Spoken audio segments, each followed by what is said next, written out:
Welcome to our home. I'm Lucy Stevenson, the wife of Colonel Benjamin Stevenson. We lived in this house many years ago with our family.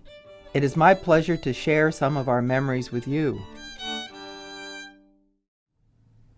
My dear husband died in this house in October of 1822.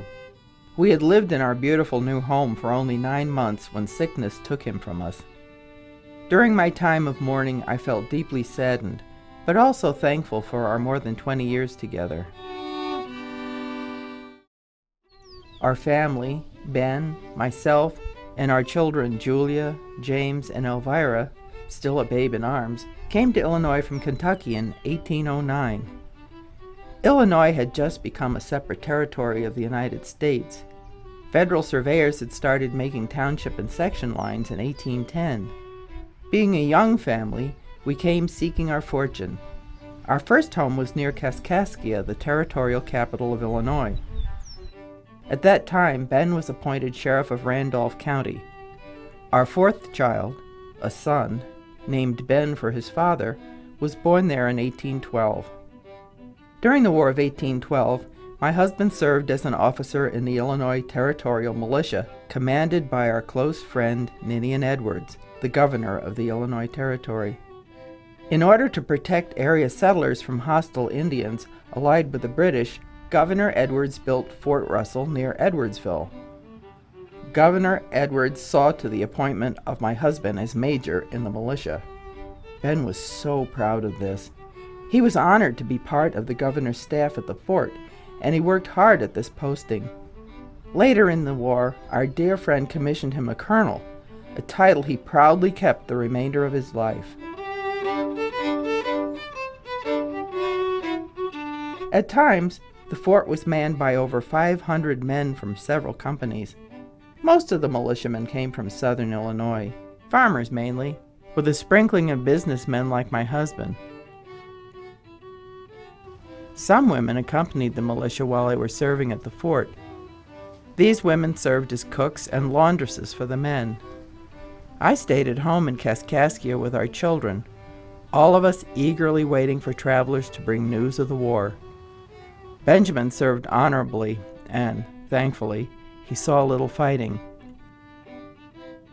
The main goal of the Illinois militia during the War of 1812 was to defeat the efforts of the Kickapoo, Potawatomi, and other tribes attempting to drive us settlers from the lands of Illinois.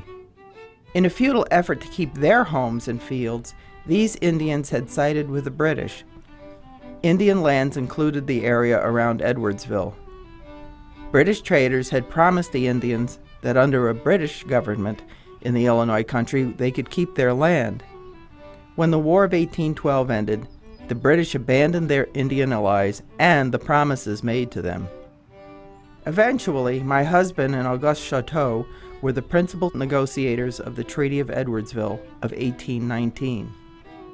The treaty completed the acquisition of 14 million acres of Kickapoo lands, from Edwardsville north to Peoria.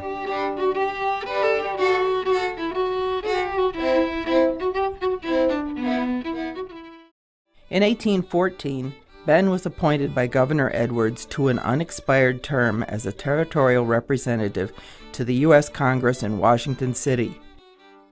Ben was elected on his own merit to a full term as territorial representative in late 1814. It saddens me to remember how the British burned and looted the capital city. We saw for ourselves the devastation war inflicted upon the nation. In 1816, we moved our household, which now included 7 servants, from Kaskaskia to Edwardsville. Benjamin operated a mercantile on Main Street. We lived close to the store in a small brick house. That same year, when the Federal Land Office opened in Edwardsville, Ben received from President James Madison the appointment of Receiver of Public Moneys. This was a lucrative appointment. The store did well, but now we saw the possibility of becoming really wealthy. Illinois was the frontier of new development in the United States. Land sales were booming after the War of 1812, and for a time, the receiver was allowed to keep a percentage of the money buyers paid for the public lands. Thousands of settlers poured into the territory. Some of them stopped at points on the Ohio River and followed overland trails to Edwardsville. Others came up the Mississippi and journeyed by way of Cahokia Creek. The first steamboat I remember traveled up the Mississippi in 1817. Most of the buyers of public lands in Illinois dealt with Ben at the land office. These were our glory days. Ben was a community leader. We were becoming wealthy. In 1818, Ben served as a member of the Illinois State Constitutional Convention. He helped write the first constitution of the new state of Illinois. Here, sir, is a title. When you finish paying off the balance of your mortgage, you come back to this office and bring it back within 1 year, and we will give you the final deed to your property, and it will be all of yours. Thank you, sir. Nice for coming in. Thank you very much. Thank you. Like many of the families moving into Illinois, our roots were also in the East and South. Ben was born in York County, Pennsylvania in 1769. He was the third child of 7 born to James and Mary Reed Stevenson. Just days before his 8th birthday, the Declaration of Independence was signed and the country went to war with Britain. I was born much later in 1788. My father built a fort on the Ohio River where I spent much of my youth. Oftentimes, we were surrounded by hostile Indians. As a small child, I grew used to a life of uncertainty. The frontier became a part of me and a part of Ben. In Kentucky, we owned slaves, but when we moved to Illinois in 1809, we were coming to a land where slavery had been forbidden by federal law in 1785. Yet there were ways to keep our slaves as servants without breaking the laws of Illinois. Ben went to the courthouse in Kaskaskia and registered our slaves as indentured servants. One of our indentured men accompanied Ben with the militia to Peoria during the War of 1812 as a soldier. When the Illinois Constitution of 1818 was written, slavery was forbidden. However, Ben and other slaveholders at the convention made sure that Illinois' first constitution did permit indentured servitude as a legal substitution for slavery. Indentures were contracts that often bound workers in the prime years of their lives. The indentured servants could not terminate a contract. Only the owner of the contract could do that. My family owned 11 servants during our life in Illinois. Tobe, Hark, and Wynn came with us to the Illinois Territory in 1809. By the time we established ourselves in Edwardsville, our household grew to include several indentured children under the age of 9: Carolyn, Mariah, Deborah, Barksley, and Louisa. Washing Will, along with his father Jess, came to us in 1821. All of the children, with the exception of Washing Will, were born to our servants. Not all of our servants were indentured, though. 2 free persons lived with my family from 1820 to 1850.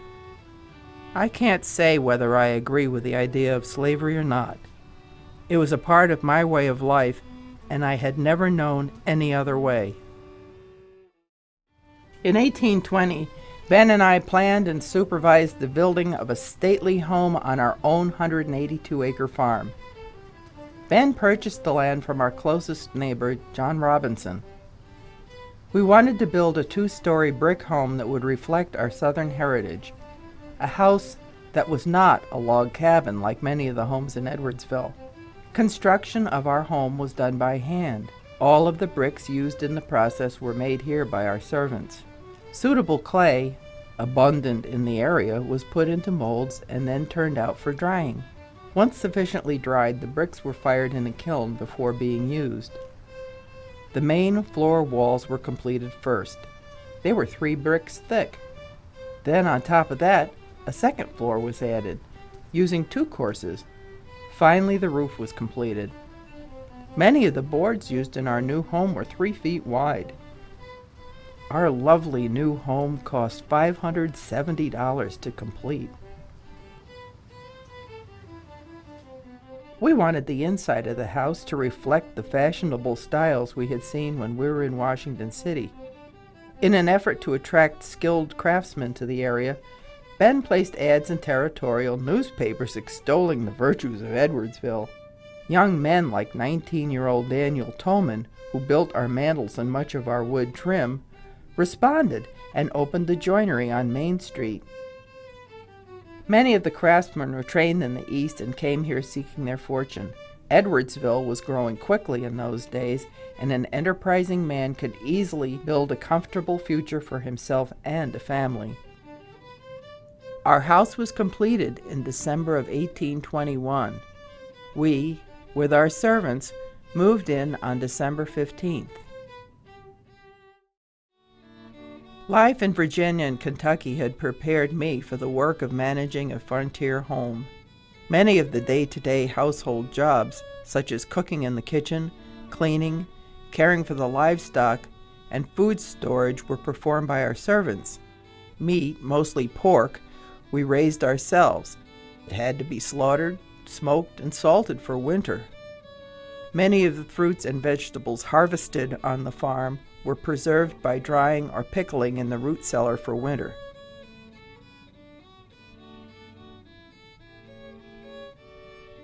Sewing for the household was done by the women. All of the clothing, with the exception of a few store-bought shirts and shoes, were made by hand. Thank goodness my mother had made needlework part of my education. While Ben was alive, we welcomed many visitors.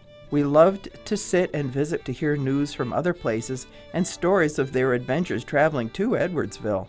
Governor and Elvira Edwards and their children visited frequently. We Presbyterian women started a female society and established 2 Sunday schools, one for the express purpose of religious education for people of color. We met here at the house to plan lessons. Other local people liked to drop in for a meal and conversation on Sundays.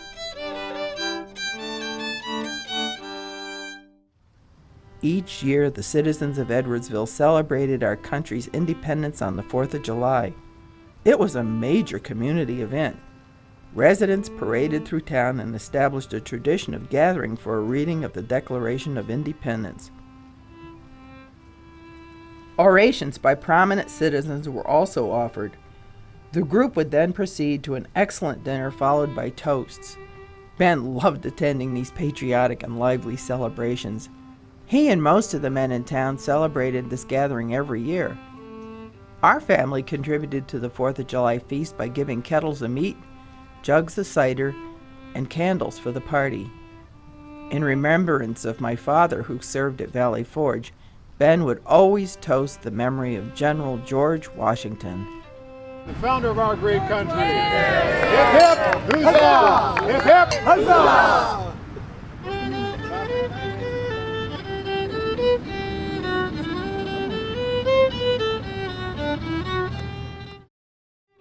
Ben and I loved our children dearly, and we hoped to prepare them for their future lives.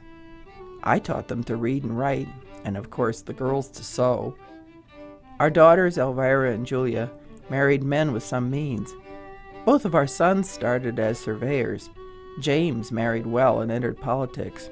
He became well known for his service during the Black Hawk War, then made a bid for the governor of Illinois in 1838, but his health forced him to retire from the race several weeks before the final vote. Tragically, he died shortly after the election. Young Ben, like his father and I, was a frontier adventurer who went west to California, then fought in the Civil War at the age of 49. Unfortunately, our happy life would be forever changed when Ben died of malaria on October 10, 1822. He was 53 years old. The Panic and Depression of 1819 destroyed most of the wealth we had built together. He owed $48,000 when he passed, and little was left to pay the debt. He died without a will, and in November, 5 weeks after his death, an inventory was taken of all our possessions, and those items were sold at public auction. The proceeds were divided among our creditors. Because of the kindness of our children and my friend Elvira Edwards, I lived in my beloved home 12 more years. In 1834, I moved to Carlinville to be close to my oldest daughter, Julia. I never remarried.